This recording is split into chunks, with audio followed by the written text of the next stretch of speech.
de parole est quelque chose d'assez difficile.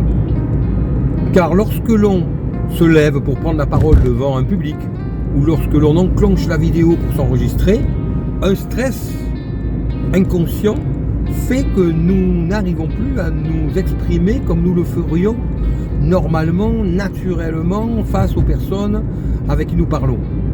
Nous nous mettons à bafouiller, nous nous mettons à ne plus structurer nos idées correctement, et il en ressort que nous sommes incohérents, que nous bafouillons, que nous ne sommes pas à la hauteur de ce que nous sommes normalement.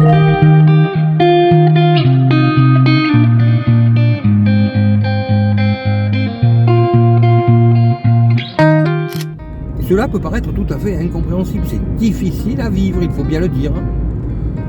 Et j'expliquais, après avoir bien étudié ce phénomène depuis de très nombreuses années, que la raison s'explique très facilement. Pour cela, il faut penser aux Asiatiques qui décochent la flèche en pensant que la flèche atteindra son but d'elle-même. Ce qui veut dire que la flèche atteindra son but à partir du moment où l'archer aura atteint le stade de non-vouloir.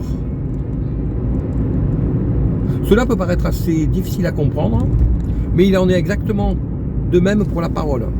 Lorsque nous prenons la parole pour expliquer quelque chose, en réalité, nous formulons une idée qui existe à un stade non formulé dans notre conscience et en partie dans notre inconscient. Et lorsque nous prenons la parole, nous nous mettons à formuler une idée déjà préexistante.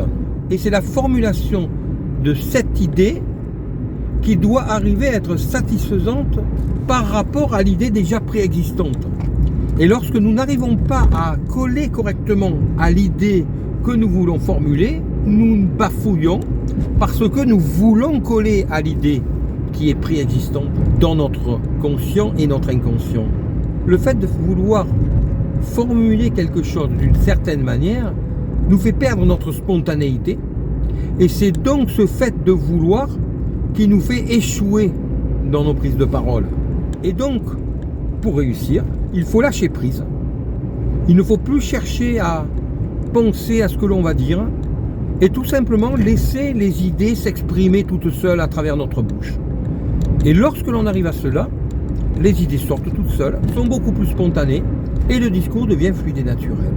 Mais ce n'est que lorsque l'on arrive à lâcher cette structure mentale que la spontanéité va permettre à la parole de devenir fluide.